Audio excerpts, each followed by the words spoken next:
Hey everybody, welcome to the studio. Today we're doing a guitar lesson. This is John Petrucci's Cloud 9. It sounds something like this. I'm going to butcher it. I'll explain why after.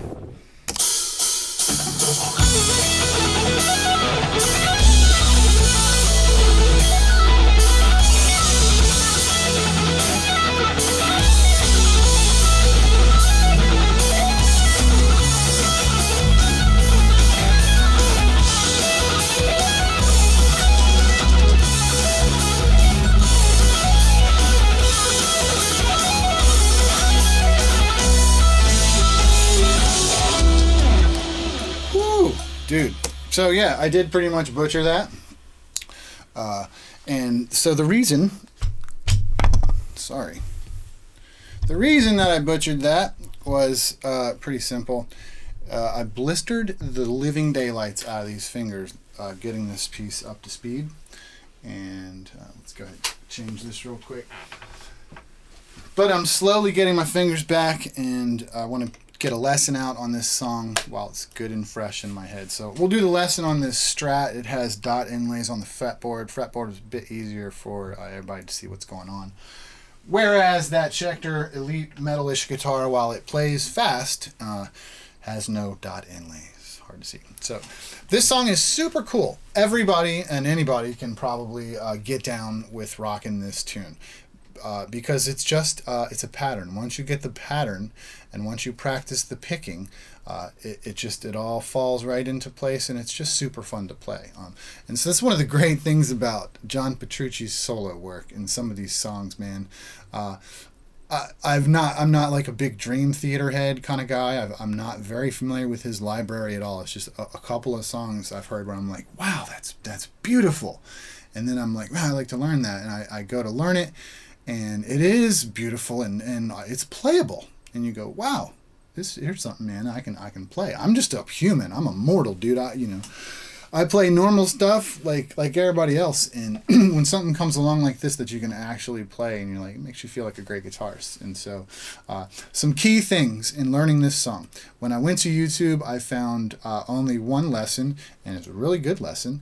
But it was like a 3/4 speed and maybe a half speed kind of a deal going on. I'm gonna see if I can't go in here and find what that video was. Let's look in my YouTube history. And so the demo video the guy has, let's see, here it is. Oh no, that's a different one. Close though, right? Lolol. I can't find. Here it is. Slow demonstration. So, diminishedDaniel kicked out this demo. And diminishedDaniel is super badass on the guitar. Let me tell you, dude. But so he walks through it at 3/4 speed, but even me, like, I have a really good ear, and I'm pretty quick about picking stuff up like this. It took me a while and a lot of replays to get through here and pick out all the notes right. Maybe it's because I didn't know the song well enough when I started.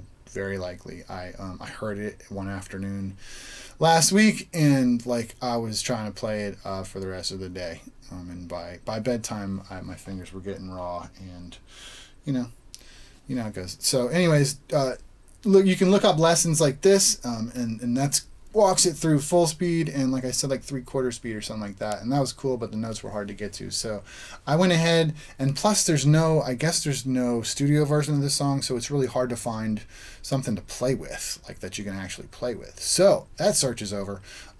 Hit this link here. That'll go to a video that's got this backing track in multiple tempos, from slow to fast, so you can step your way up just like I did when I was learning it. So we're going to do the full speed tempo of this is 130, and we'll back off to I'll put it at like 120 or something like that, and we'll start off there, like really, really slow.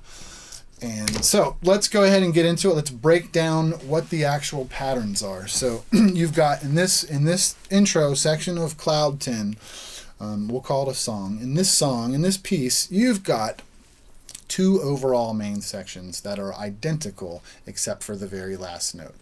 Section A and Section B, Section 1, Section 2, whatever you want to call it. It's only the very last note that is different. And so let's get into it. Each one of those has, I think, 3 different patterns within each one. And again, they're all identical except for that very last note. So what are they? Let's hear them. Turn on my input. For amplifiers today, we're using the Overloud THU rig modeler with a Steve Vai preset thing in there from the Vai package. It's a great solo tone. It's a VL100. It's the Flux Drive patch. I put a phaser on there. I added a compressor for this, which I had on for that, which wasn't good, so that didn't sound as good. Occurs to me. Or as playable. So, right into it. Starts out, we're going to go...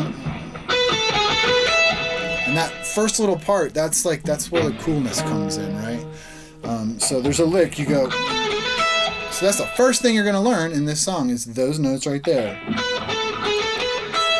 Do the first 2 notes with picking, alternate picking, pick the 3rd note, hammer on the 4th and the 5th.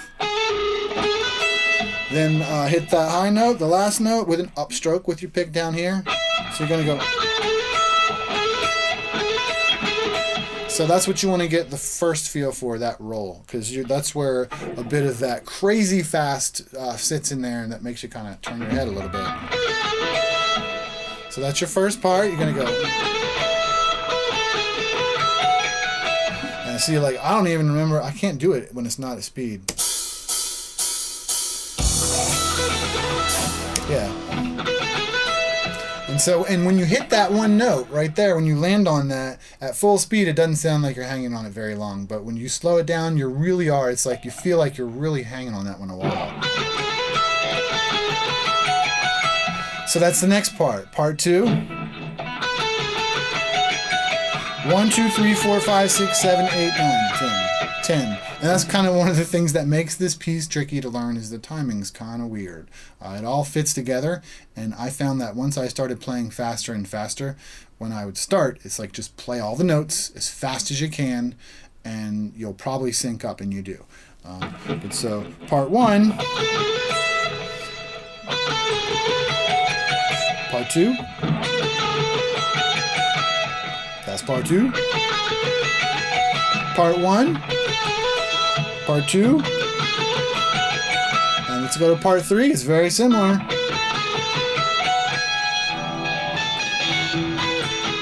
So you see that we're going to do the same thing and hammer on that very last note. I was kind of sloppy there, but we go ba, ba. And then we start over.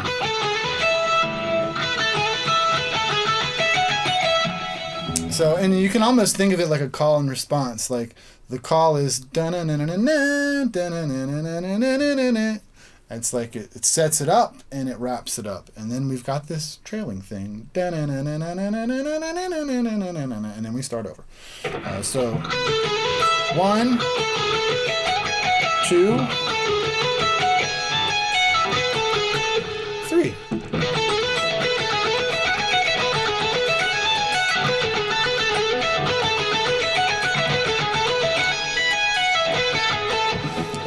I did that high one too on the end there. So as you can see, if you've not picked up yet, so we do the 1, the 2, the 3, and we start over. And then we do the same 1, the same 2, and on the 3,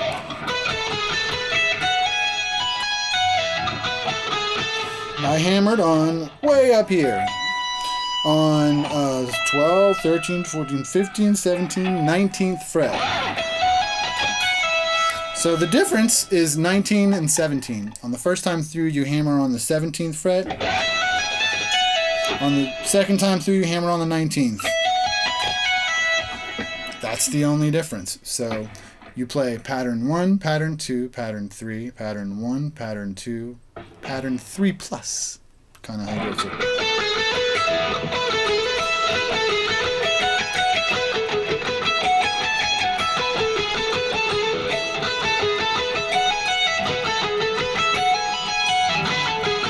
I didn't do that hammer on the first time. I don't know what happened there.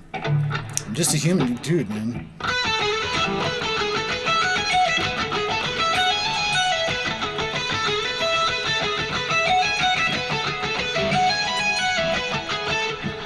And that's the whole thing, man. So if you didn't get all those notes, just go back. Keep hitting redo. There's tabs of this out there too. You can find a tab pretty easy. I seem to find a couple. But I don't really learn that way. I'm a more visual learner like this. So once you get it that far, you know the notes. You might know the song if hopefully you're doing better than me and you had it better in your head at that point. So at that point you can go to a click track, or a metronome, or an actual backing track like this. And so I find the backing track to be, of course, much easier. And basically, and I'm also going to go ahead and switch guitars. It's like when you sound good, you play good. That's how things have always been for me. Like when things don't sound quite right or sound as good as I think they should or whatever, just the better something sounds, the better you're going to be. It's just a natural fact. So I worked up a backing track, and because I wanted to be able to play with my metronome and step it up through, but like slow it down too, because this one, it's a tricky piece. So let's go ahead and we'll slow this. Well, we're down to 120. Let's hear what that sounds. And that's still going to be like really fast. Let's do 100. So full speed is 150 BPM. This is 100.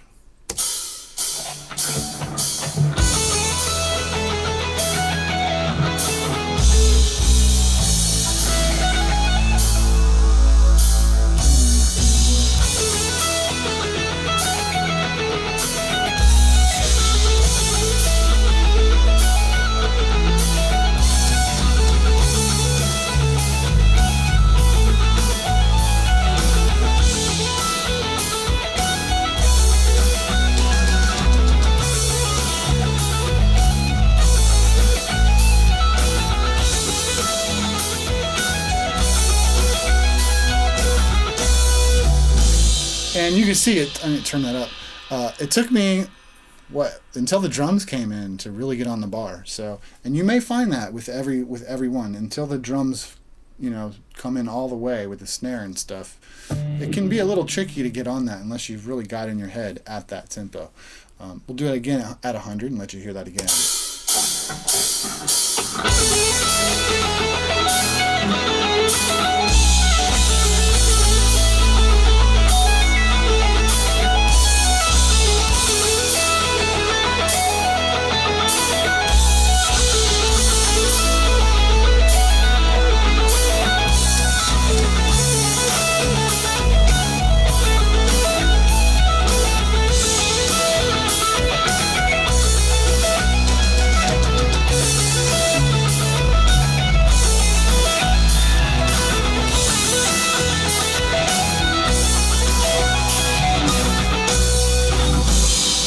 Yeah, I messed up in there because I was alternate picking that line, which normally at speed I cannot alternate pick.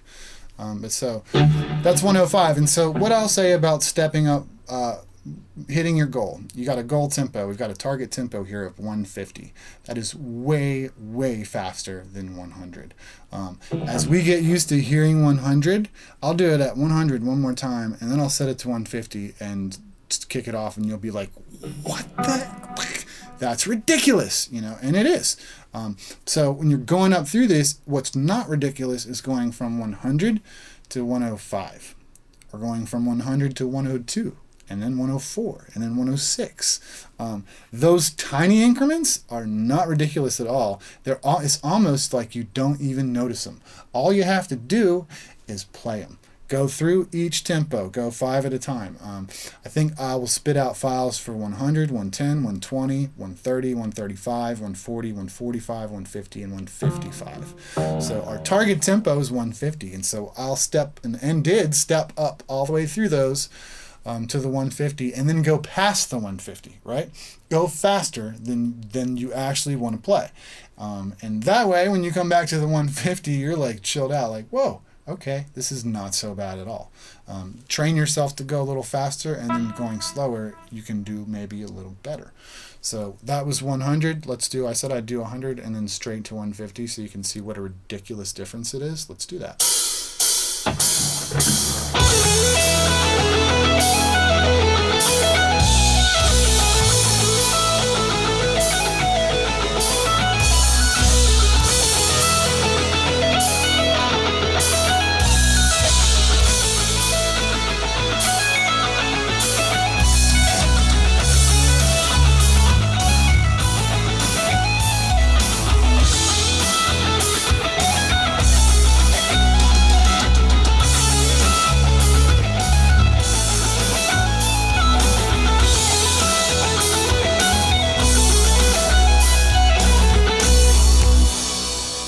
Feels so slow too to me now. It's almost painful. It's like this is taking so long, and I don't do it very well. So you'll find probably like I do.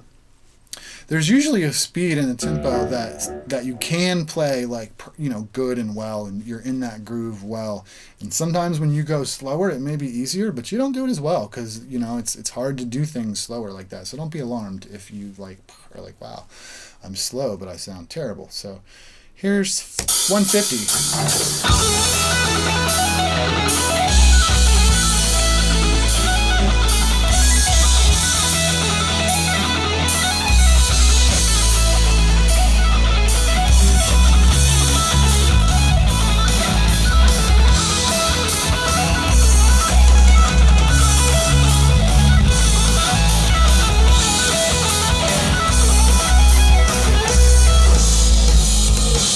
So totally crazy.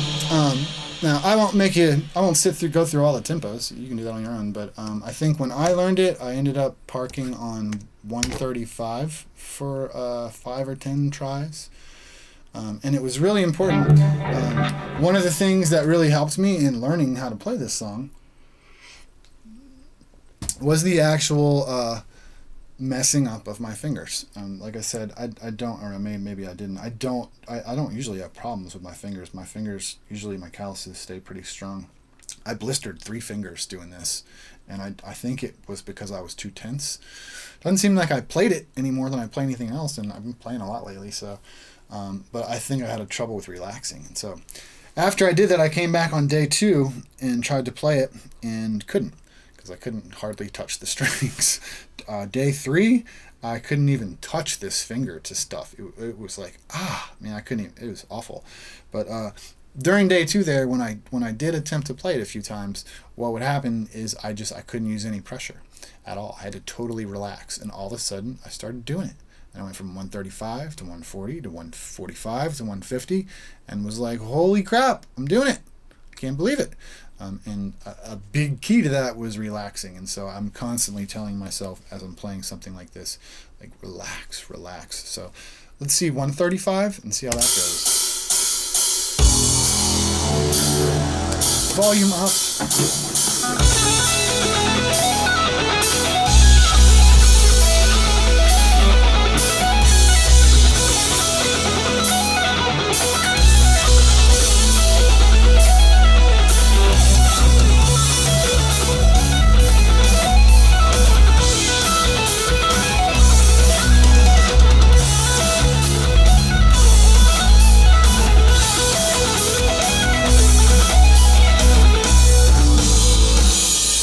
So I'm still messing up a bunch. My finger, it keeps catching on this string and hurting.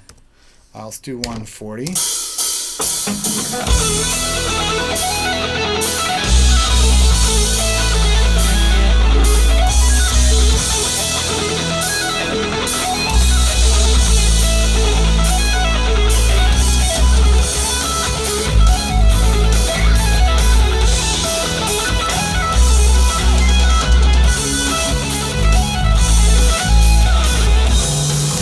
So, excuse me, 145.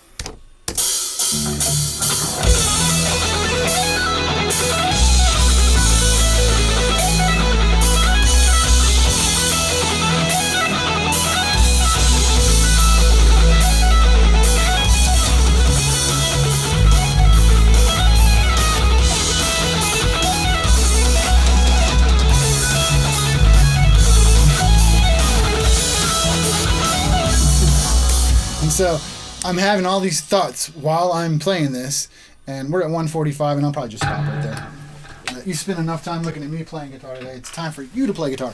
But I'm thinking as I was playing that there, like, okay, dude, first of all, you're thinking about other stuff while you're playing, and that's not helping at all. And so that made me think of a very important point. Concentration is super important in an exercise like this.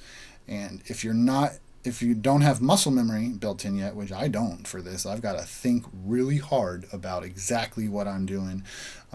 While you're in the first phrase, be thinking about the second phrase, and in the second phrase, be thinking about the third. Every way, all of the way through, until you really have that groove and muscle memory built up. Like I said, you've got to be thinking about it like intensely the whole time. Unless you're a magician, which I'm not. Muscle memory is real. Check out this link here if you want to see me play a Bach song with my eyes closed and not miss a single note. It happens. Muscle memory is amazing, cool stuff. So put in the time, get your metronome out, or just use the link to my practice video with all this like we just did at the different tempos for you to step up your game and move up to full speed. So that's enough out of my mouth. You guys have at it, knock it out. Good luck, enjoy. See ya.